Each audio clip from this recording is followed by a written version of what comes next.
शाओजू ने अपने दरवाजे के बाहर लियो को देखा और वो ये सोचकर अंदर चला गया कि मैं सुइंग को तय करने देता हूँ कि उसे अंदर बुलाना है या फिर नहीं। पर जैसे ही वो अंदर गया उसने देखा तो सुइंग भी ड्रंक हालत में सोफे पे ही वहीं पे सो गया था। तो इस तरह से वो सुइंग से तो नहीं पूछ सकता था, तो फिर उसने ही तय कर लिया कि कोई बात नहीं, मैं ही उसे घसीट के अंदर ले आता हूँ। शायद लियो उसके लिए बहुत ज्यादा भारी होगा, इसलिए वो घसीट के उसे अंदर तक ले आया और सोचा कि मैं उसे यहीं पे ही छोड़ देता हूँ। रूम में ठीक ठाक गर्माहट है तो फिर वो यहाँ फ्लोर पे सोएगा, फिर भी उसे ठंड नहीं लगेगी।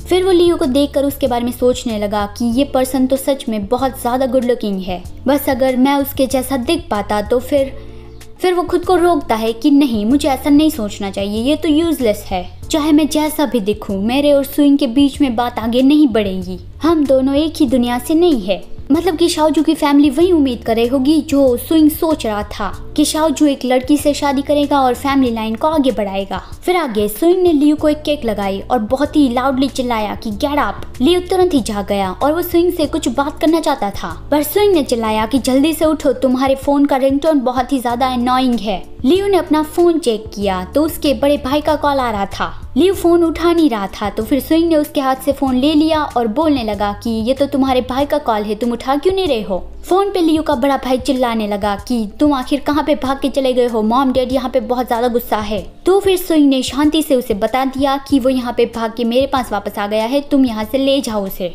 ली शुआन शॉक्ड रह गया कि जान सुइंग तुम, मैं जानता ही था कि वो बदमाश तुम्हारे पास ही आएगा, बताओ कि वो है कहाँ पे, मैं जल्दी से उसे लेने आ रहा हूँ। सुइंग ने कह दिया कि मैं तुम्हें एड्रेस सेंड कर देता हूँ, जल्दी से आके उसे ले जाओ। फिर वो जाने लगा और फेंक कर लियो का फोन वापस कर दिया कि थोड़ी देर रुको, बस तुम्हारा भाई यहाँ पे पहुँच रहा है। लियो पूछ रहा था कि क्या आप कई दिनों से यहीं पे रह रहे थे, पर सुइंग ने कहा कि इससे तुम्हारा कोई लेना देना नहीं है। लियो ने सैड फेस बनाते हुए वो एनवलप दिखाया कि जान भाई क्या आप इस डॉक्यूमेंट को एक बार भी नहीं देखना चाहते, सिर्फ देखने में आपका कुछ भी नहीं जाएगा। पर सुइंग ने कहा कि मैं वो देखना भी नहीं चाहता और मुझे वो चाहिए भी नहीं। जान सुलीन के साथ तुम्हारी जो भी फाइट हुई हो उससे मेरा कोई भी लेना देना नहीं है। शाओजू ने नोटिस किया कि अभी तो माहौल बहुत ज्यादा गर्म होने लगा है, तो फिर उसने थोड़ी कोशिश की कि सुइंग चलो पहले खाना खा लेते हैं। ये सुन के लियो ने तुरंत ही गुस्से से चिल्लाया कि अभी तुमने उसे क्या बुलाया।